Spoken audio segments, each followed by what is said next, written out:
অনেকেই আছে যারা পুজো পাঠ বেশি করতে পারে না, সেটা ছেলে হোক বা মেয়ে, নারী হোক বা পুরুষ। ইনকামের সুযোগ নেই অথবা টাকা টিকে থাকছে না, টাকা পয়সার সব দিন সমস্যা আপনার জীবনে, তাহলে এই কাজগুলি করুন, দেখবেন আগের তুলনায় আপনার টাকা অনেকটাই টিকে থাকবে।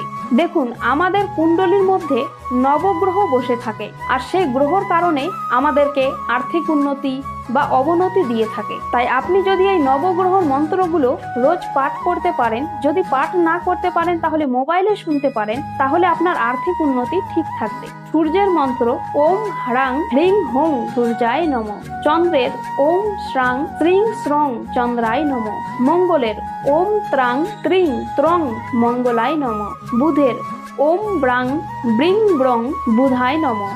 বৃহস্পতি ওম গ্রাং গ্রিং গ্রং বৃহস্পতিই নমঃ। শুক্রের ওম দ্রাং দ্রিং দ্রং শুক্রায় নমঃ। শনির ওম প্রাং প্রিং প্রং শনৈশ্চরায় নমঃ।